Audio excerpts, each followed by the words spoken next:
Eugenie Sage. Thank you, Mr Chair. Speaking to the annual review of the Department of Conservation, page 41 of Reports of Select Committees 1.20a. Pleased to hear the Minister suggesting that there may be an increase in funding for protection of kiwi, because of course it was the briefing to the incoming Minister that warned that kiwi could potentially be extinct on the mainland within 50 years. Because, Mr Chair, we have got a biodiversity crisis in New Zealand, and our national icon, the kiwi, is one of those threatened species. 40% of our bird species are threatened with extinction, 74% of our native freshwater species, 85% of our native lizards, and nearly 40% of our indigenous plants. We are supposed to be halting the decline in biodiversity, but we're failing to do that. And one of the reasons is this government's miserly approach to conservation. We've got the government being quite extravagant when it spends public money on promoting intensive dairying and irrigation, when it spends to promote deep-sea oil exploration, but it's miserly when it protects nature.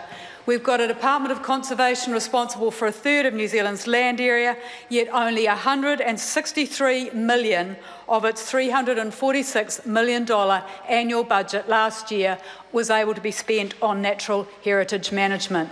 The department's only able to control pests on 15% of the conservation estate.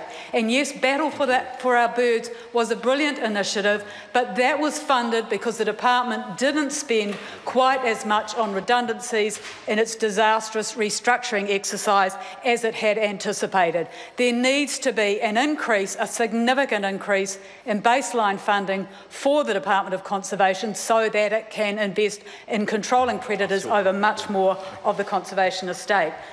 Mr Chair, Mr Simpson said that the department was in very good shape. He obviously hasn't been reading any of the reports about what a disaster the restructuring exercise that the department undertook last year was. It was done by the former Director General in response to National's budget cuts back in 2009.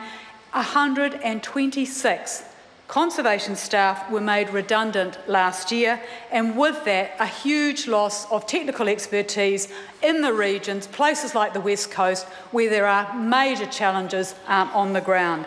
And that loss of 126 jobs last year was on top of the 197 jobs that have been cut in DOC under this national government.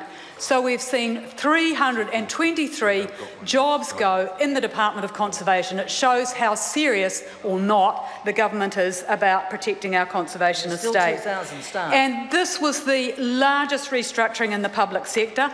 The government talks about better public services, yet the restructuring has cost DOC $7 million last year. There's been no clear rationale as to why it was needed. It's restructured the department into two silos, operations and services.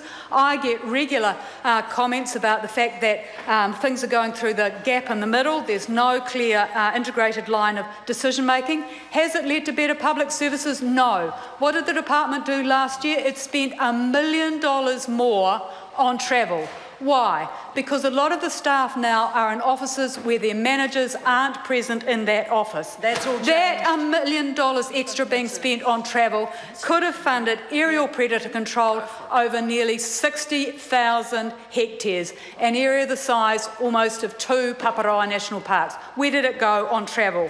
The restructuring has increased the number of people on salaries of more than $100,000, another 10 last year. It's meant another 20 staff in the Wellington office of the department, when a lot of the work's got to actually be done in the regions. So it's been an abysmal failure, and that's just looking at the financial side. It doesn't include any accounting of the losses in terms of conservation management, when staff have been so stressed, concentrating on whether they're going to have a job or not, that they haven't been able to get on with the operational programs that they're responsible for. Don't be so pessimistic. And yet, with not just that $7 million, the Minister says don't be so pessimistic. Yes, the new Director General has implementing a new pilot, but that's costing another $500,000 to fix up the utter shambles that the restructuring has created. It's money well spent. And it's not money well spent.